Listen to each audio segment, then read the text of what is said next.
A'udzu billahi minasyaitonir rajim. Bismillahirrahmanirrahim. Al-haditsul hadiyah asyara. Adapun ini hadis yang ke-11 dari 40 hadis, kita baru baca yang ke-11.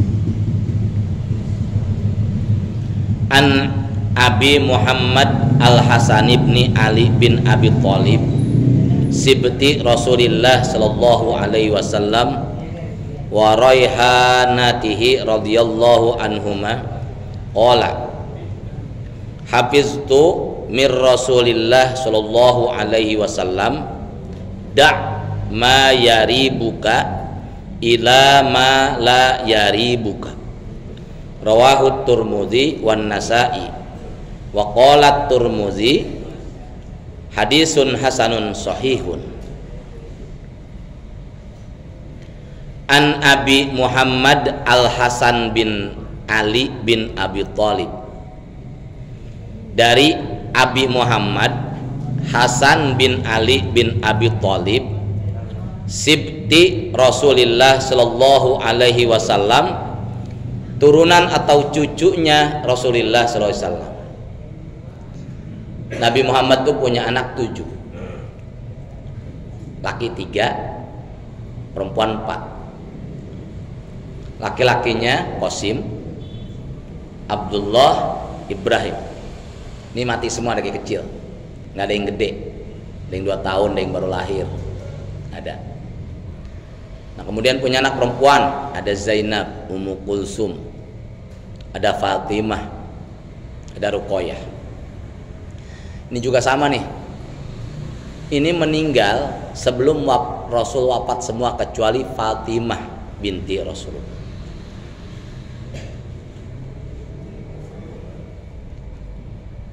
Nah, dari keturunan Nabi itu, Nabi hanya mengisyaratkan bahwa yang disebut ahli bait Rasulullah itu dari keturunan Hasan dan Husain bin Ali. Padahal banyak anak cucunya, itu banyak. Zainab punya anak, bahkan Fatimah pun punya anak lebih dari 2, cuma perempuan sisanya. Jadi Hasan dan Husain ini adalah yang sampai sekarang menurunkan keturunan Nabi yang disebut wa ala alihi. Nah, ini Hasan yang menerangkan, ini Hasan hadis da ma yaribuka ila ma la yaribuka. Sejarah Hasan ini adalah salah satu putra abangnya Husain. Dia itu salah satu penerus Ali bin Abi Thalib. Dia berkuasa di Madinah. Ini anehnya, cucu Rasulullah ini wafatnya tragis semua, para hadirin. Kita pikir nih cucu Rasulullah bagaimana meninggalnya? Nggak ada yang benar meninggal, bukan nggak ada yang benar dalam hal ini, tragis, dihianati semua oleh umat Islam.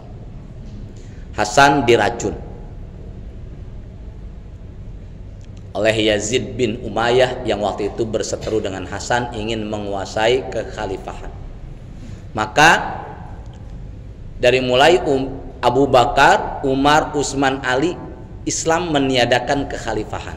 Maksudnya tidak begitu mempercayai. Walaupun akhirnya ada khalifah Utsmaniyah, itu pun bentuknya kerajaan, sultaniyah, bukan khalifah. Karena turun menurun, putra mahkota kerajaan aja seperti biasa. Kekhalifahan itu cuma berlangsung sebentar. Jadi Abu Bakar, Umar, Utsman dan Ali. Setelah itu terjadi perebutan kekuasaan, terutama yang dilakukan oleh Umayyah, bahkan dilanjutkan oleh keturunan Yazid bin Umayyah, yang berakhir dengan pemenggalan Sayyidina Hasan bin Ali bin Abi Thalib. Jadi ini cucu Rasulullah, ini wafatnya tragis. Ada yang diracun. Sayyidina Hasan ini yang meriwayatkan ini meninggalnya diracun. Karena apa? Karena dia tidak mau mengakui kekuasaan Yazid bin Muawiyah. Yang lebih parah lagi, adiknya dipenggal di Karbala. Terjadinya pada tanggal 10 Muharram peristiwa Karbala. Itu sepenggal kisah tentang cucu Rasulullah Shallallahu Alaihi Wasallam. Semoga Allah Subhanahu Wa Taala mengampuni segala dosa kita. Mudah-mudahan ini ceritanya tidak ada yang salah. Qala Abi Muhammad Al Hasan bin Ali bin Abi Thalib berkata, Hafiztu min Rasulillah Shallallahu Alaihi Wasallam. Aku menghafal dari Rasulullah Shallallahu Alaihi Wasallam. Karena Ali Hasan Husain ini diceritakan beberapa hadis, dia itu kalau sholat, kalau Nabi lagi sholat, dia yang naikin Nabi. Inilah bocah pertama kali kita semua ngalamin kalau punya anak. Kalau sholat pasti naikin kita. Kalau sholat di rumah atau kita ajak ke masjid itu pasti ditaikin. Dan itu perilaku Hasan dan Husain. Itu orang bocah pertama yang sholat ngegangguin orang tuanya. Jadi itu tidak membatalkan sholat kalau kita ditarik-tarik. Jadi kadang-kadang kan kita sholat apa ngejengkang karena ditaikin bocah kan, itu tidak batal karena Nabi digituin, ditaikin, ditarik. Inilah fikih bocah nih. Bocah ngikut sholat, Imam Syafi'i membolehkan kalau anak kecil itu terjaga dari najis. Kalau sekarang gampang pakai pempes, maka boleh. Kan ada yang nggak boleh bawa anak kecil, itu salah. Imam Syafi'i membolehkan karena hadis riwayat Nabi membawa Hasan dan Husain sholat itu banyak beredar. Jadi boleh bawa bocah, terutama anak laki. Sejarahnya anak laki yang dibawa sholat. Dan anak perempuan mah kalau bisa mah jangan. Karena memang dia kalaupun sholat adanya di belakang. Kalau dia ngikut sama emaknya silahkan, karena dia tidak boleh sholat di depan. Bocah ngajak bocah perempuan sholat di sini, kalau bisa di pinggir kalau anak perempuan. Sebab tidak disyariatkan seorang perempuan sholat di depan.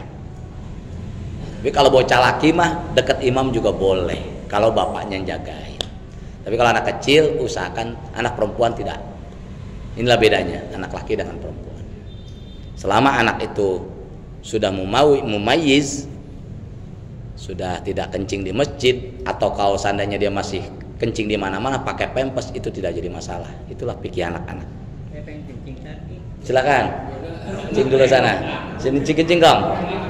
Cerita kencing jadi pengen kencing kong. Ya nggak apa-apa. Nah, inilah cerita tentang Hasan dan Husain. Jadi fikih anak-anak itu memang adanya di sini. Jadi kalau bocah bercanda di masjid itu Hasan Husain juga. Orang sholat lari-larian itu diceritakan dalam hadis itu Hasan Husain juga yang mulain. Ya cucunya Nabi siapa yang berani gentak? Nggak berani. Oh, anak ustadz ada yang bentak nggak? Enggak, dia main aja. Banyak kan gitu. Cucunya Nabi muter-muter di masjid orang sholat kan. Itu tidak menjadi masalah karena Nabi membiarkan dan sahabat pun membiarkan. Inilah salah satunya. Kata Hasan, hafiztu min Rasulillah Shallallahu Alaihi Wasallam. Aku menghafal dari Rasulullah Sallallahu Alaihi Wasallam. Da ma yaribuka ila ma la yaribuka. Da hilangkan ma yaribuka, sesuatu yang meragukanmu. Ila ma la yaribuka, kepada yang tidak meragukan. Contoh sholat. Sering kalau usia sudah menginjak 50 tahun, bahkan yang masih muda saya lihat banyak yang mulai ragu. Usolli begitu. Itu harus ditinggalin. Itu namanya ragu. Udah aja usolli fardol maghrib. Atau kalau memang dengan mengucap ini talafuz ini bikin ragu, gak usah. Karena niat adanya di hati. Talafuz hukumnya sunnah. Kalau kita usolli kagak nyampe-nyampe, udah diem, Allahu Akbar langsung. Kan suka usolli fardol, akhirnya balik lagi, usolli fardol zuhri, balik lagi. Gak usah gitu, langsung aja. Da ma yaribuka ila ma la yaribuka. Tinggalkan sesuatu yang meragukanmu kepada yang tidak meragukan. Jadi kalau usolli, udah gak usah pakai usolli. Langsung baik Allahu Akbar, orang niatnya johor sih 4 rakaat itu udah pasti. dalam hati aja unek-unek. Kalau di mulut suka ngaco. Tapi kalau masih menurut Imam Syafi'i, talaffuz biniyat itu sunnah. Jadi memang afdolnya kita ucapkan kalau enggak bikin kacau. Sholli fardal isya'i arba'a rakaati mustaqbilal qiblati imaman lillahi ta'ala. Allahu akbar. Kalau bikin bulak-balik mending jangan. Itu satu hal yang dalam hadis ini. Kemudian hadis ini juga menjelaskan bila ada terjadi ikhtilaf, perebutan ulama dan ulama berebut. Ini nggak boleh, ini boleh. Kita yakinnya mau yang mana? Misal, yang menjadi ikhtilaf ulama dari dulu sampai sekarang sholat subuh pakai kunut, itu menjadi ikhtilaf. NU kunut, Muhammadiyah dan teman-temannya enggak. Kenapa NU kunut? Karena Imam Syafi'i menjadikan kunut sunnah abad. Kan sunnah abad itu banyak. Tahiyat pertama itu sunnah abad. At-tahiyatul yang pertama itu tidak wajib hukumnya, bukan rukun, tapi sunnah abad. Sunnah abad itu apa? Dia itu setengah wajib. Alasan Imam Syafi'i pertama berlandaskan hadis Nabi kunut. Ada hadisnya kunut di sholat subuh. Kenapa Nabi tidak setiap subuh kunut? Karena dia tidak mau menganggap itu wajib. Dan Imam Syafi'i pun tidak mewajibkan kunut, hanya menjadi sunnah abad, sunnah yang separuh wajib. Kenapa alasan Imam Syafi'i kunut? Karena dia menganggap ini sudah akhir zaman. Kunut ini artinya kan banyak. Allahumma hdini fiman hadait wa afini fiman afait wa tawallani fiman tawallait. Itu permohonan kita supaya dijagain iman kita, disebut kunut. Jangan sampai kita patah rahmat dari Allah Subhanahu wa taala. Maka kalau kita sholat berjamaah dengan orang yang tidak kunut, ikutin aja. Gak usah kita mah kunut di dewe kan, gak usah. Dia kan sholat di Al-Hakim nih, banyak yang gak kunut, udah gak usah sholat, gak usah kunut begini sendirian, gak usah. Ikutin imam. Imam itu sudah kita percaya, sudah ikutin aja, kecuali bacanya salah baru hukumnya mufarokoh. Ini beda nih sholatnya. Tapi kalau selama bacaannya benar dan sebagainya nggak jadi masalah. Kadang-kadang kan dia sih sengaja suka nungguin, tapi apa hukumnya? Udah aja, nggak usah ngikut. Ya kita dia nggak kunut, nggak usah kunut juga, karena hukumnya sunnah abad. Peraturan sholat berjamaah berbenturan dengan ketika kita sebagai madhab Syafi'i kunut. Nih Syafi'i mengatakan kalau kita berjamaah dengan siapapun, Imam Syafi'i mengajarkan ikutin sama imam. Jadi ketika Imam Syafi'i sholat dengan Imam Hambali, dia ngikutin, dia nggak kunut. Itu artinya dak ma yaribuka ila ma la yaribuka. Hilangkan sesuatu yang meragukan menuju kepada sesuatu yang tidak meragukan. Ikhtilaf para ulama. Kalau kita misalkan yakin harus kunut, ya kunut. Enggak, ya berarti kita keluar dari manhaj Imam Syafi'i berarti. Karena walaupun bagaimana kita harus ngikutin salah satu imam yang 4. Imam Malik, Hambali, Syafi'i, Hanafi. Itu salah satu madhab fikih, itu harus diikutin itu. Karena kalau kita ngaco, nggak punya pegangan nantinya. Itu menurut pendapat para alimil ulama. Da ma yaribuka ila ma la yaribuka. Kata Sayyidina Hasan, kata Ali, dia meriwayatkan, da, tinggalkan sesuatu ma yaribuka yang meragukan kepada sesuatu yang tidak meragukan. Apa saja yang bikin kita ragu-ragu, tinggalin aja dulu sampai kita nemu pendapat yang benar. Ini benar nggak ya gitu. Wah, ragu nih, tinggalin aja dulu. Kita nanya dulu, Ustadz ini apa dalilnya, apa apa yang menyebabkan ini harus. Contoh tahlilan. Tahlilan ini juga salah satunya adalah menjadi ikhtilaf. Sebagian Islam tradisional itu melakukan tahlilan. Ini bukan sedang membahas yang udah-udah ya, tapi wajib tahu saja. Kita yang melakukan tahlilan meyakini doa itu sampai kepada mereka, dan itu ada hadisnya. Man qara'a yasin alal mayyit, ada banyak lah hadisnya, banyak. Jika kita baca yasin, kulhu, semuanya kita baca. Yang kita tujukan kepada almarhum, kayak tadi kita baca. Kita meyakini itu.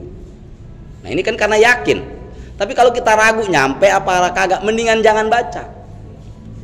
Kalau kita ragu, kata Nabi, da ma yaribuka ila ma la yaribuka. Tinggalin dulu maksudnya, jangan dikerjain dah kalau ragu mah. Sebab sesuatu yang ragu-ragu itu bisa membuat ibadah kita tidak diterima.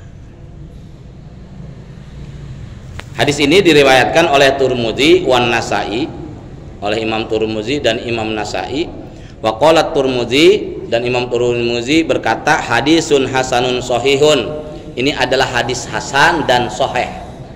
Tingkatannya sahih. Jadi kalau ragu-ragu, op dulu. Ragu nih. Contoh kita ngimam aja nih, sholat berjamaah kadang-kadang nggak enak amat ya kalau imamnya dia, gitu kan? Karena kita tahu bacanya nggak bagus, tidak benar, gitu. Lalu apa yang kita lakukan pulang lagi ke masjid? Nggak usah. Tidak berjamaah tapi ada di jamaah, artinya mufarokoh. Ini alasannya adalah alasan syar'i ya, bukan alasan personal orang resep sama orangnya. Nggak boleh, hukumnya haram kalau personal.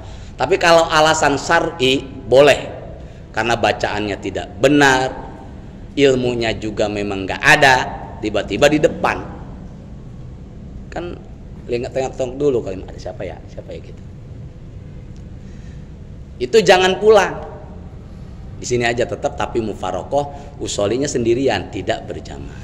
Lalu bagaimana dengan gerakannya? Gerakannya juga ya jangan beda, samain aja. Kan kalau niatnya ini inamal a'malu, yang pertama niat itu inamal a'malu biniat.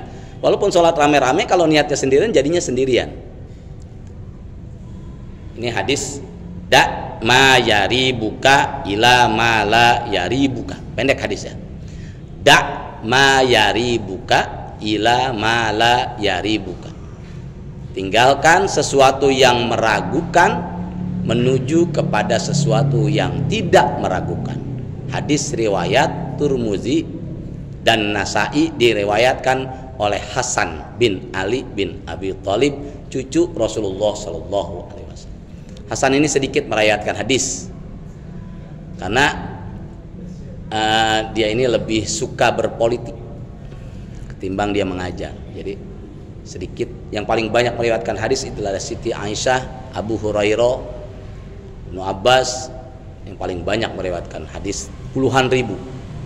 Ya mereka tahu semua ini hadis ini pernah diucapkan Nabi, tapi mereka tidak berani mengeluarkan hadis. Dan Imam Bukhari ketika dia merangkai kitab Bukhari puluhan ribu hadis, dia itu mendatangi seluruh alimil ulama. Dia nggak sembarangan, wah ini periwayat hadisnya ini tukang bohong, dicoret sama dia. Jadi kenapa disebut Sahih Bukhari? Imam Bukhari ini melakukan sebuah perjalanan yang sangat panjang dari Bukhara, yang sekarang Jerman. Dia pergi ke Tunisia, kemana, ke Mesir dan semuanya, untuk bagaimana ia mendapatkan hadis yang benar-benar sahih. Jadi hadis Bukhari dan Muslim ini adalah tingkatan tertinggi. Tingkatan tertinggi karena hadis itu banyak, ada An-Nasa'i, Abu Dawud dan sebagainya. Tapi yang paling tinggi tingkatannya menurut para alimil ulama, bukan kita. Kata ulama, yang paling sahih, benar-benar sahih itu adalah hadis yang diriwayatkan oleh Imam Bukhari dan Muslim. Itu saja, mudah-mudahan bermanfaat. Mari kita tambah keyakinan kita tinggalin sesuatu yang meragukan, kita yakin, kita menuju kepada yang tidak meragukan. Mari kita berdoa kepada Allah Subhanahu wa taala, semoga Allah Subhanahu wa taala memberikan kita ilmu yang bermanfaat, memberikan kita hidayah, memberikan kesehatan lahir dan batin, dan yang terpenting kita mati dalam keadaan husnul khatimah. Allahumma shalli wa sallim ala sayyidina Muhammadin fil awwalin wal akhirin. Barik wa sallim radhiyallahu ta'ala an sadatina ashabi sayyidina Rasulillah ajmain. Amin ya rabbal alamin. Hamdan yuwafi ni'amahu wa yukafi mazidah. Ya rabbana lakal hamdu wa lakas syukru kama yanbaghi li jalali wajhikal karim wa li 'azimi sultanik. Allahumma shalli ala sayyidina Muhammadin salatan tunjina biha min jami'il ahwali wal afat wa تقضي لنا جميع الحاجات وتطهرنا بها من جميع السيئات وترفعنا بها عندك على الدرجات وتبلغنا بها أقصى الغايات من جميع الخيرات في الحياة وبعد الممات. اللهم اجعل وأوصل وبلغ مثل ثواب ما قرأناه وما سبحناه وما صليناه وما استغفرناه وما هللناه على النبي صلى الله عليه وسلم هادية بالغة نازلة إلى أرواح أهل القبور من آبائنا وأمهاتنا وجدنا وجداتنا وشيخنا ومشايخنا وأستاذنا وأستاذاتنا ولجميع المسلمين والمسلمات والمؤمنين والمؤمنات الأحياء منهم والأموات. اللهم اغفر لهم وارحمهم وعافهم واعف عنهم. اللهم لا تحرمنا أجرهم ولا تفتنا بعدهم واغفر لنا ولهم ولإخواننا الذين سبقونا بالإيمان ولا تجعل في قلوبنا غلا للذين آمنوا ربنا إنك رؤوف رحيم. اللهم إنا نسألك علما نافعا وعملا متقبلا ورزقا طيبا. اللهم إنا نسألك سلامة في الدين وعافية في الجسد وزيادة في العلم وبركة في الرزق ورحمة عند الموت ومغفرة بعد الموت وتوبة قبل الموت. اللهم هون علينا في سكرات الموت والنجاة من النار والعفو عند الحساب. اللهم إنا نسألك حسن الخاتمة ونعوذ بك من شر العاقبة وسوء الخاتمة. ربنا لا تزغ قلوبنا بعد إذ هديتنا وهب لنا من لدنك رحمة إنك أنت الوهاب. ربنا هب لنا من أزواجنا وذرياتنا قرة أعين واجعلنا للمتقين إماما. ربنا آتنا في الدنيا حسنة وفي الآخرة حسنة وقنا عذاب النار. سبحان ربك رب العزة عما يصفون وسلام على المرسلين والحمد لله رب العالمين. قبول. الله الموفق إلى أقوام الطريق. والسلام عليكم ورحمة الله وبركاته.